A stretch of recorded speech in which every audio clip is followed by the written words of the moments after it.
Welcome back to a new episode of the Wicked Man Podcast. This episode, we will be talking about planning for the spooky season. Talking about how I plan out my spooky season, as well as things that you can do to make your spooky season the spookiest season ever. So grab a chair and prepare for another spectacular episode.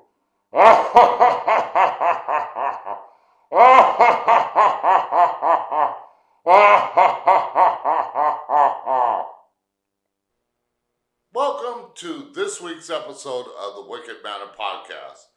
This week, we will be discussing planning for the spooky season. I will be talking about how I usually plan for the Halloween season, as well as some ideas you might want to try this spooky season. Well, let's get spooky. So for me, I usually start planning my spooky season for the following year, the day right after Halloween. I'm thinking about how I'm going to set up my haunt. Am I going to wear a costume and mask or makeup? Will I hand out candy or just scare people? For me, the last 3 years, I was living in an apartment complex and setting up decorations to put on a show and hand out candy. Surprisingly, not many people stopped by because management, even though they loved my setup, never announced it to the residents. The ones that did stop by to see it and the kids that did get candy were in my area of the complex. Now, those that did watch it, which I put on a show on the weekends and, of course, Halloween, loved it. The props, animatronics, digital decorations, lighting, all of it, they loved it all. Now, the day after Halloween last year, I didn't do much planning. I had some ideas of what I wanted to do, but I really couldn't plan due to being busy planning a move and finding a property which I could set up my decorations a little more spread out and expand on it. Well, I did find a property, that's where I'm at now, where I could do something like that, but I am in the middle of nowhere, and it being a heavily Bible area, I wasn't too sure if I was going to do something or not. This would have been the first year that I might not have done anything for Halloween, which is not like me or anything or anyone that loves Halloween as much as I do. Not that I couldn't and just basically show it off here on the YouTube channel or on the Wicked FX Manor social media sites, but I prefer people to see it in person, as I love seeing people get scared. So the question was, what was I going to do? Well, plans change, and I found something else to do. And I hate when plans change, but it is what it is. Now, plans can always change, and that's why I plan well in advance, because of that reason. I thought of multiple things that I could do just in case one of those plans fell through like it did for me. And that's a good thing to do, is always plan ahead. I decided to wait for a full season where I am just to see how things, the neighbors are during the Halloween season. So I decided to see if there was a haunt locally that I could be part of. Now, I am not in the shape that I was almost 8 years ago, where I could work as a scare actor, chasing and scaring people. And sitting still in a scene at a haunt is not my style. I knew of a place here in East Texas from when I went to the Texas Haunters Convention 3 years ago, but that place is over an hour drive from where I live. That was a little far for me to work part-time in some way. So one day I was looking at local events and came across an event just 30 minutes from me. I decided to check it out and found a haunt that I didn't even know about, and probably would have never known about if I hadn't been looking. Well, I went to the event, and it was an event for them to find scare actors, as I thought it would be. As I said, I wasn't looking to be a scare actor because of disabilities, but after talking to the people that run the haunt and mentioning my extensive experience over 20 years working haunts, as well as other things that I can do with haunts. I got a spot to do something there without being a scare actor. I'm going to have a scare scene on the haunted trail, which I've yet to start on, but will do so around the 1st of September.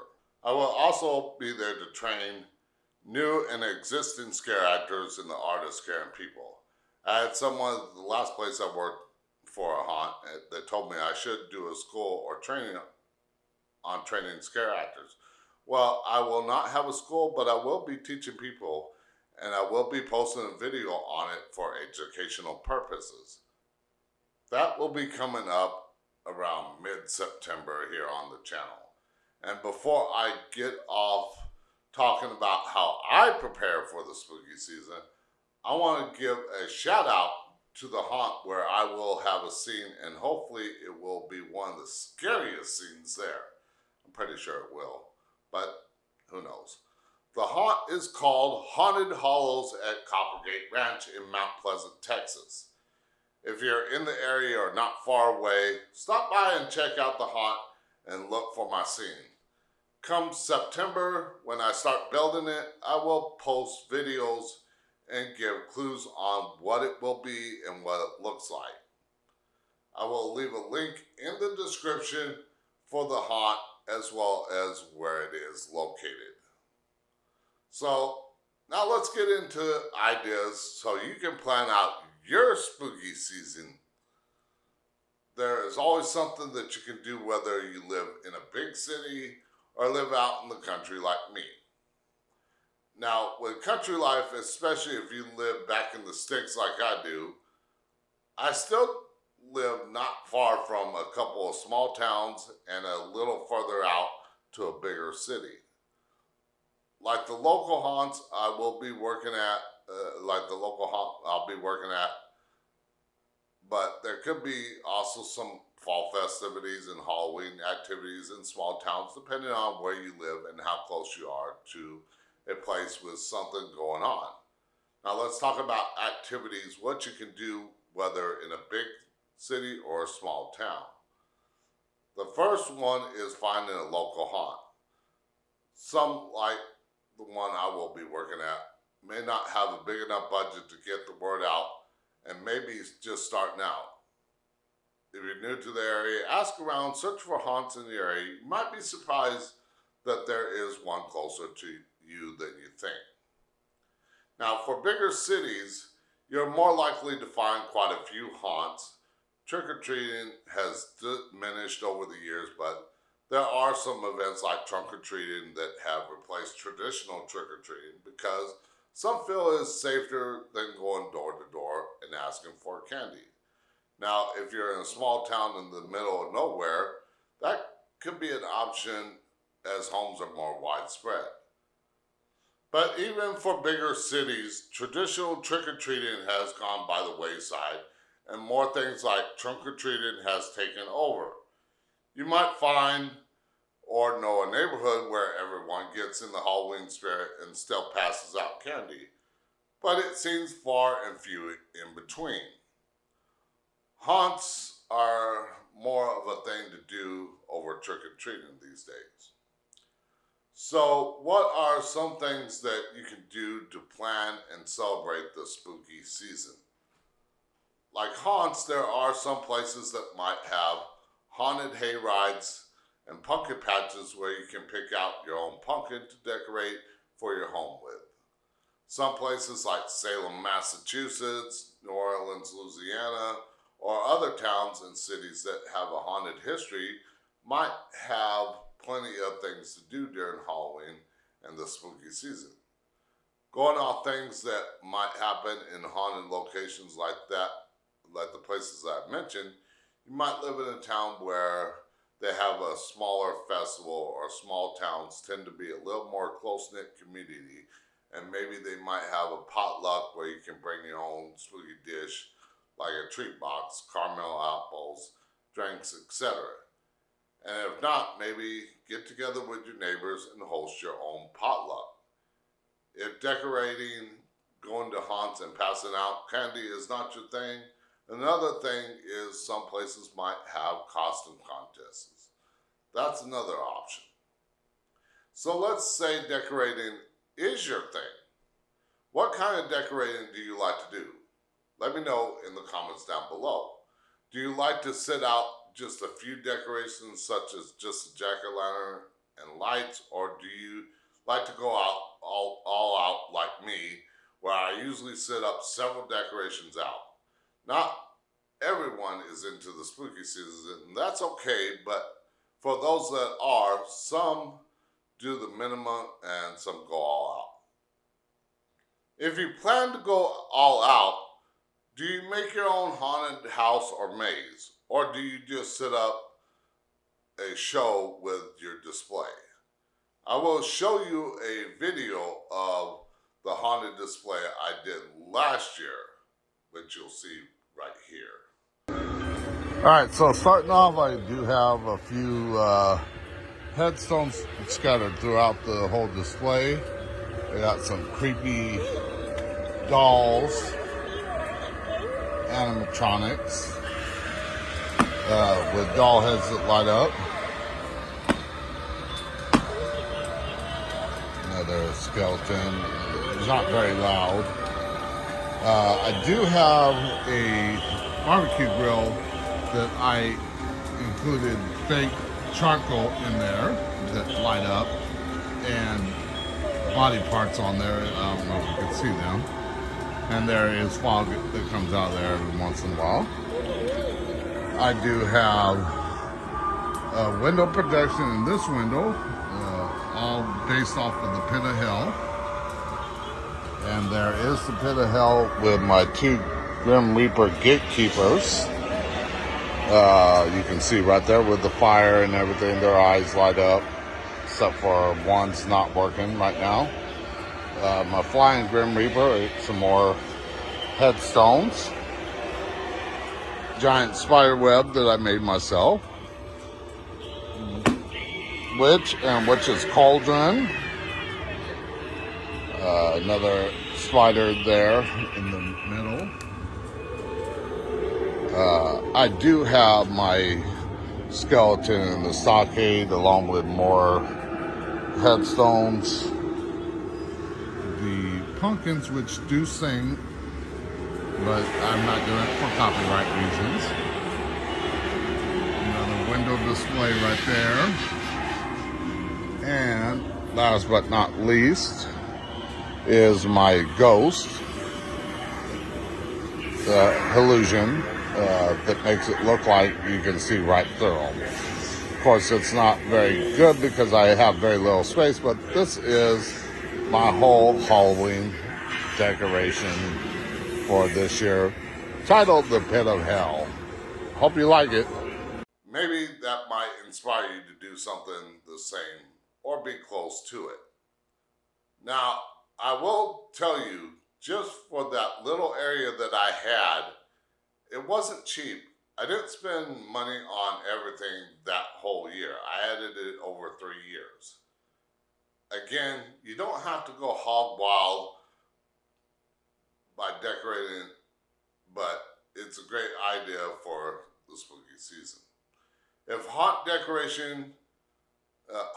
decorating, trick-or-treating, and other stuff is not your thing, maybe just stay in and watch horror films. I know some might make it a whole season activity, like watching a different horror movie each day in October. I've seen that happen. And if it doesn't work for you and Halloween and spooky season is not your thing, there are ways you can get into the spirit in some way, such as taking a drive to see fall foliage.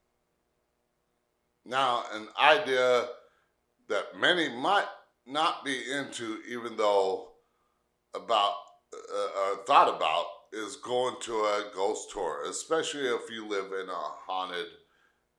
where haunted activities are happening. Or another idea on that line of thought is, if you're into the paranormal, visit a haunted location, as the veil between our world and the spirit world is at its thinnest during Halloween. And I mentioned that during the last episode. I do not recommend that you visit a location on your own or trespass because it can lead to you getting hurt or in trouble. I have to mention that. There are plenty of haunted locations that offer tours or places that you can stay and see ghostly activity for yourself. A few that come to mind are places like the Queen Mary in Long Beach, Tombstone, Arizona, Salem, New Orleans, etc. I will be doing an episode in the future to go in more depth on haunted locations that you may or may not be able to visit. Another place that I've been to many times, investigated, helped with tours, is the Oman House. No, not the movie Omen, but OMAN house that sits 150 feet where the Manson murders happened. So no matter what you like to do during the spooky season, I hope that I'm giving you some ideas on what you can do if you're stuck trying to think of what to do as we get closer to October and Halloween. I will have an episode to help you get ready for the spookiest time of year. Well, I hope you enjoyed this episode and you got some ideas. If you haven't done so already, make sure that you like, subscribe, follow, comment, hit that notification bell, and share with all your spooky friends so you and them don't miss a spooky episode. Also, be sure to visit my Wicked FX Manor store where you can pick up a shirt like this one that you see right here. It says, "How you booing?" I got other shirts, and you can also pick up things like drinkware, cell phone cases, stickers, magnets, candles, all that good stuff with a spooky design like this or another spooky design.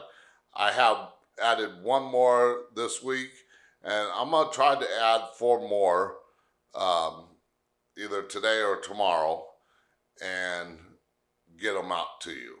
So I hope you enjoyed. Stay spooky, my friends.